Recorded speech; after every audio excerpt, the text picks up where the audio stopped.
Thanks again for being on the show today, Asha. Hi, Paul. Thank you for having us. In the shoes of an Amazon vendor manager, so on the other side, what is the role of Net PPM in their daily life? We're now in this very different way of trading with Amazon, and their focus is all on profitability. And that is where the introduction to Net PPM really comes in. The laser focus from Amazon is, how does Amazon also make money? How do you find a win-win business model? When you look at it from a retail side of it, vendor managers do have targets to ensure that the Net PPM in their category is at the highest. Now, a question that we get asked is, what is that percentage? And the truth is, every category has different percentages. But rough and tough, we're talking anywhere between 30 and 40%. And a vendor manager is KPI'd into ensuring that his or her vendors are bringing 30 to 40% Net PPM to that category. The word Net PPM, can you give us and the rest of the audience a great definition? Yeah, so look, Net PPM stands for Net Pure Product Margin, and it can be tracked at two different levels. One's at ASIN level and one's at account level. At ASIN level, it is calculating your average selling price minus the cost price plus vendor negotiated terms divided by average selling price. And at account level, you're looking at shipped revenue minus product cost of goods sold, add any terms minus any sales discount. So there's some formulas in it. Now the good news is you don't need to remember the formulas. In Vendor Central, there is the ability to run your own Net PPM analysis.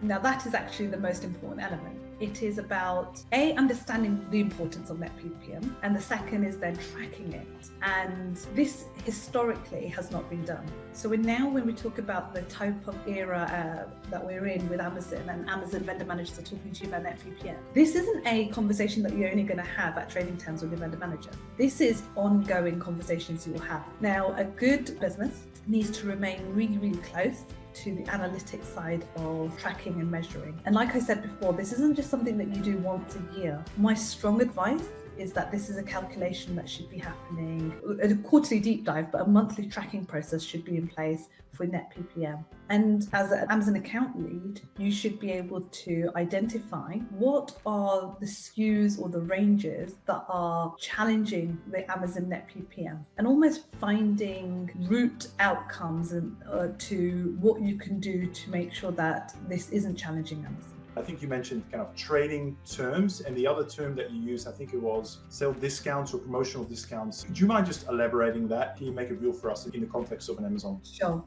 Your trading terms is the investment that you're putting into driving your business forward with Amazon, and that could be through co-ops, payment terms. You might have damage allowances in there. These are regular terms with Amazon. Cost of, if you have an AVS, will be in there. This is trading terms with Amazon. Sales discounts is any discounts that you offer on top of the cost price, your COGS to Amazon.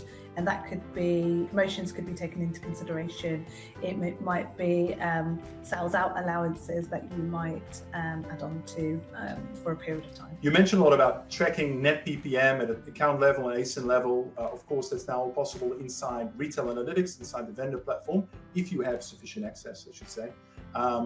And of course, also Merchant Spring, but I won't plug our platform too much. But let's get into kind of solutions and pitfalls. Let's talk about the negative first. So I'm a vendor, I'm not managing my Net PPM. It's declining, I'm below category average. What are the downsides? What am I facing into here? Immediately, at a product level, your products could be crapped out. Crapped means can't retain a profit or realize a profit. I think it's what it truly stands for. And that is when Amazon just delist your product from the catalog, and so you won't receive purchase orders from it. Another huge impact is by not ensuring that Amazon's Net PPM is healthy. And there is also other areas like Amazon advertising. If you're not tracking Net PPM and you're then investing huge levels of Amazon advertising, what you're in danger of doing is almost wasting money in products that are then going to be delisted by Amazon or are in danger of being delisted by Amazon. Understanding and managing your Net PPM, without a shadow of doubt, has a direct impact on your products and your brands.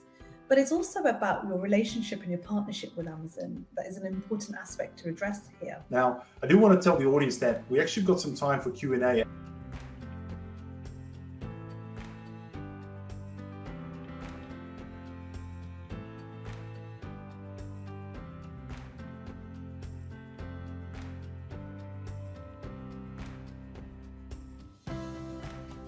what's the best way for them to get in touch, Asha? Our company website is www.utopiaconsultancy.com, and my personal email address for anybody that would want to chat Net PPM, I'm always interested in having these conversations, is asha@utopiaconsultancy.com. Nicely done on the screen there.